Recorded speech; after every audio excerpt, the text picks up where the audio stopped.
Good morning children. Kidwai college से मैं Shaheen ma'am. बच्चों, क्लास 10 के सिविक्स में हम लोग पढ़ रहे थे बच्चों, लोकतंत्र और विविधता।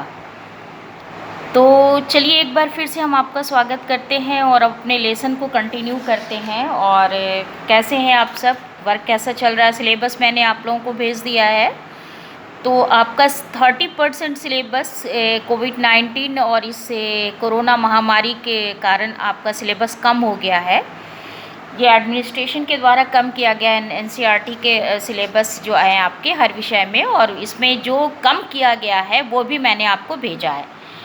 तो जो पढ़ना है वो आपको मैं पढ़ाऊँगी, और आप सिलेबस भी एक बार देखती रहिएगा और सिलेबस को सेव करके अच्छी तरह रखिएगा।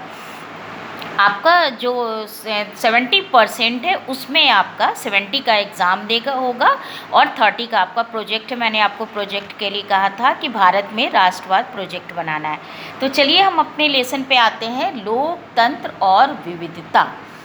ये पढ़ रहे थे हम लोग, लोकतंत्र यानी डेमोक्रेसी में जो ये विभिन्नताएं हैं, जो सामाजिक विभाजन है, ये क्यों होता है, इसके बारे में हम लोगों ने लास्ट वीडियो में भी पढ़ा था बच्चों। कैसे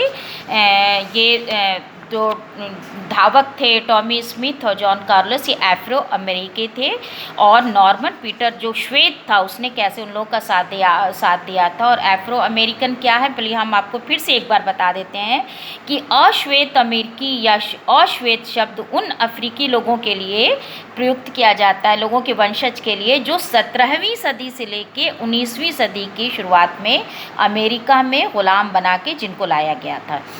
तो अमेरिका में तो बहुत ज़्यादा हंगामा अभी भी बच्चों आप लोगों ने देखा इस महामारी के बीच में। लास्ट वीडियो में भी मैंने आपको बताया है कि अमेरिका में बहुत ज़्यादा श्वेत और अश्वेत के बीच में बहुत ज़्यादा हिंसक टकराव हुआ, क्योंकि वहाँ का अश्वेत जॉर्ज लॉर्ड को श्वेत सिपाही द्वारा मार डाला गया था। तो वहाँ पे अश्वेत लोगों ने बहुत ही बड़ी हिंसा की, काफ़ी हंगामा हुआ।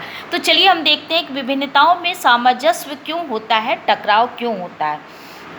ये तब होता है बच्चों जब विभिन्नताओं से एक जो ये अंतर है वो एक दूसरे की विभिन्नताओं से ऊपर आ जाता है। जैसे अमेरिका में श्वेत अश्वेत का जो विभाजन होता है वो क्यों होता है, क्योंकि अश्वेत लोग आमतौर पे गरीब होते हैं, बेघर होते हैं, भेदभाव के शिकार होते हैं। हमारे देश में भी दलित जो होते हैं आमतौर पे गरीब होते हैं, भूमिहीन होते हैं, उन्हें भी अक्सर भेदभाव अन्याय का शिकार होना पड़ता है। तो लोगों को ये महसूस होने लगता है कि वो दूसरे समुदाय के हैं, तो इससे क्या होता है, एक सामाजिक विभाजन की स्थिति आ जाती है। और ये जब एक सामाजिक असमानता है जब कई समूह में मौजूद हो जाती है, तो एक समूह के लिए दूसरे समूह से अलग पहचानना मुश्किल हो जाता है। चलिए हम इस पे एग्जाम्पल आपको देते हैं उत्तरी आयरलैंड और नीदरलैंड का। स्क्रीन पे आप देखिए, ये कंट्री है उत्तरी आयरलैंड और नीदरलैंड के बारे में हम बताते हैं आपको कि दोनों जगह पे ईसाई बहुत ज़्यादा, ईसाई बहुल देश है। और यहाँ के लोग प्रोटेस्टेंट और कैथलिक, ईसाई धर्म में बच्चों दो है, एक प्रोटेस्टेंट कैथलिक में बटे में। तो उत्तरी आयरलैंड में वहाँ के जो कैथलिक लोग हैं बहुत गरीब हैं, लंबे समय से उनके साथ भेदभाव होता है। ये हम बता रहे हैं आपको उत्तरी आयरलैंड के बारे में। लेकिन नीदरलैंड में भी, नीदरलैंड कंट्री है, वहाँ भी कैथलिक और प्रोटेस्टेंट, लेकिन वहाँ पे ऐसा कुछ नहीं है, दोनों में अमीर गरीब हैं। इससे उत्तरी आयरलैंड में कैथलिक और प्रोटेस्ट के बीच बहुत ही मारकाट चलती है, लेकिन नीदरलैंड में ऐसा नहीं होता है। कैथलिक लोग और प्रोटेस्टेंट दोनों धर्म को मानने वाले लोग एक दूसरे के साथ मिल के रहते हैं। तो ऐसा होता है बच्चों कि देश छोटा हो या बड़ा हो, इससे कोई फ़र्क नहीं पड़ता है। भारत काफ़ी बड़ा देश है, भारत में बहुत सारे समुदाय के लोग हैं, सब मिल के भी रहते हैं। कभी कुछ हुआ लेकिन फिर भी सब मिल के रहते हैं। और देश को पहले हमारे लिए देश बड़ा है पहले अपने इससे जाति से। बेल्जियम एक बहुत छोटा देश है, वहाँ पे अनेक समुदाय के लोग रहते हैं। जर्मनी और स्वीडन में भी समृद्ध समाज में भी अधिकतर लोग एक ही नस्ल और संस्कृति के हैं।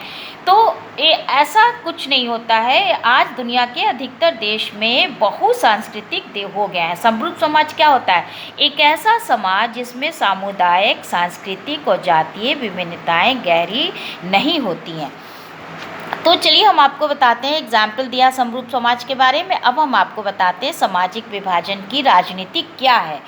तो लोकतंत्र में विभिन्न राजनीतिक पार्टियों के बीच प्रतिद्वंद्विता का माहौल तो होता ही है। इस प्रतिद्वंद्विता के कारण जो समाज में फूट आती है, और राजनीतिक दल समाज में मौजूद विभाजन के हिसाब से राजनीतिक दलों में वोट जो लगती है, इससे सामाजिक विभाजन और राजनीतिक विभाजन बदल सकता है। और इससे क्या होगा कि हमारा देश भी विखंडन की स्थिति पे जा सकता है, और ऐसा कई देश में हुआ भी है।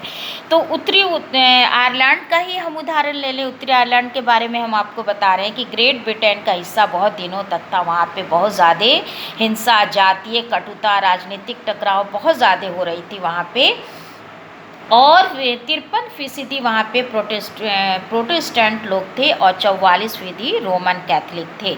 और उनकी मांगे थी कि उत्तरी आयरलैंड को आयरलैंड गणराज्य के साथ मिला दिया जाए, जहाँ पे कैथलिक बहुत ज़्यादा रहते हैं।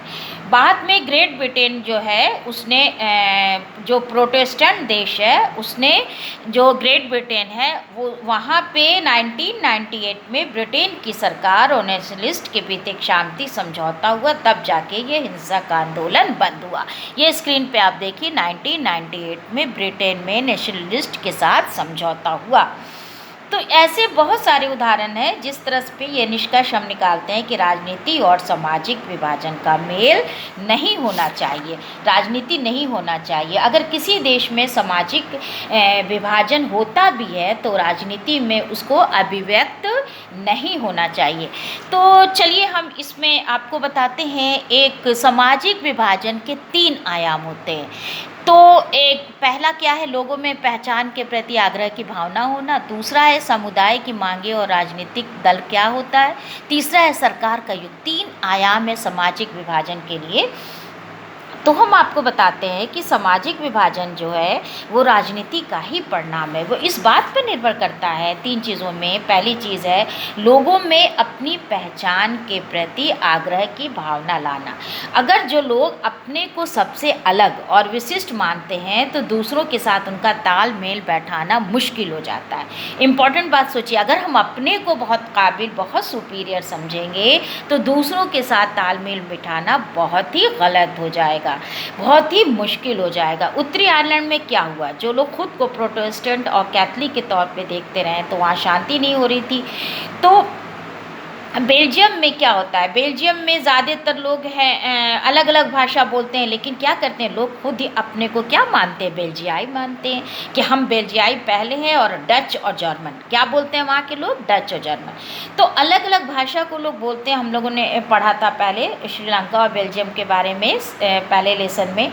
तो इस तरह से हम भी भारत के लोग पहले अपने को भारतीय मानते हैं और फिर भी किसी प्रदेश, क्षेत्र, समूह या धार्मिक या सामाजिक समुदाय का सदस्य। एक इम्पॉर्टेंट लाइन है बच्चों कि अगर हम हमारे देश में ज़्यादातर लोग अगर इस तरह से नज़रिया रखेंगे तो फिर ये गलत हो जाएगा। तो क्या करेंगे, हम अपने आप को पहले हम अपने को भारतीय मानेंगे, तब हम ये मानेंगे कि हम किस प्रदेश में रहते हैं, किस क्षेत्र में रहते हैं, कौन सी भाषा बोलते हैं, किस धार्मिक समुदाय के हैं। दूसरी महत्वपूर्ण चीज़ हम आपको बता दें, समुदाय की मांगे और राजनीतिक दल कि समुदाय की मांगे और राजनीतिक दल के लिए संविधान के दायरे में आने के बाद से बच्चों दूसरे समुदाय को नुकसान नहीं पहुंचाना और कि दूसरों की उसकी मांगों को मान लेना आसान है। श्रीलंका में क्या हुआ था हम आपको बताएं, सिंहलों के लिए मांग सिर्फ ये थी कि तमिल समुदाय की पहचान बनाना, उनके हितों के खिलाफ थी। यूगोस्लाविया में क्या हुआ था, विभिन्न समुदाय के नेताओं ने अपनी जातीय समूहों की तरफ से ऐसी मांग रख दी थी जिसे एक देश की सीमा के भीतर पूरा करना असंभव था। ये मैंने कुछ देशों का उदाहरण आपको दिया है, जैसे उसमें भारत भी हमारा है, उत्तरी आयरलैंड है, नीदरलैंड है, भारत है, बेल्जियम है, ब्रिटेन है, श्रीलंका है, यूगोस्लाविया है। इन सब चीज़ों में हम देख रहे हैं कि विभिन्न समुदाय के नेता, अगर हम अपनी जातीय समूह की मांगों को एक रख देंगे तो देश की सीमा के बीच इसको भी पूरा करना असंभव हो जाएगा। अब हम देखते हैं तीसरा पॉइंट कि सरकार का रुख क्या होता है। तीसरी चीज़ जो सरकार का रुख होता है कि सरकार इन मांगों के प्रति क्या अपनी प्रतिक्रिया व्यक्त करती है। जैसा कि हमने बेल्जियम में श्रीलंका के उदाहरण में देखा कि शासन में सत्ता में साझेदारी करने को तैयार थी। अल्पसंख्यक समुदाय के उचित मांग को पूरा करने का प्रयास ईमानदारी से किया जाए तो सामाजिक विभाजन मुल्क के लिए खतरा नहीं बनता है।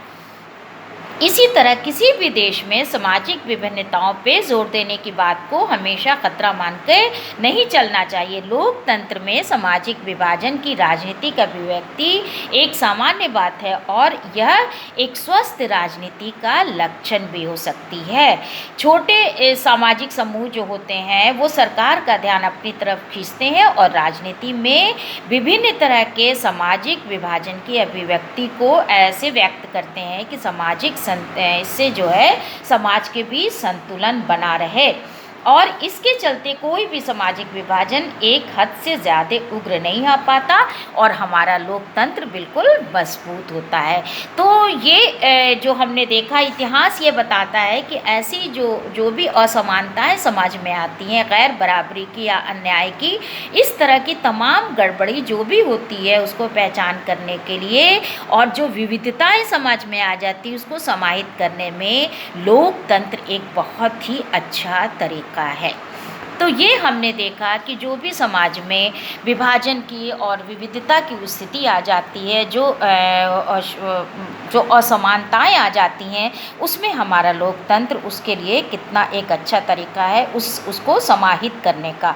तो बच्चों ये लेसन आपका कंप्लीट हो गया है ये आपका थर्ड लेसन सिविक्स का कंप्लीट हो गया और इसके बाद से मैं आपको फोर्थ लेसन जो भी है इसके बाद नेक्स्ट जो आपका उसके अकॉर्डिंग है सिलेबस के अकॉर्डिंग मैं पढ़ाऊँगी और आप सिलेबस में भी देख लीजिएगा और आप अपनी पढ़ाई रेगुलर करती जाइए कि आपको कितने लेसन पढ़ाई हो गई है और बच्चों प्रोजेक्ट बना के तैयार कर लीजिए। हम लोग कॉलेज डेली आते हैं, आप कॉलेज में आके पूछ सकते हैं कि आपको क्या प्रॉब्लम है और प्रोजेक्ट में भी और कोई भी क्लासेस में होमवर्क में आपको नोट्स बनाने में या किसी भी क्वेश्चन आंसर में कोई भी दिक्कत हो तो आप कॉलेज आ जाइएगा। Okay, thank you.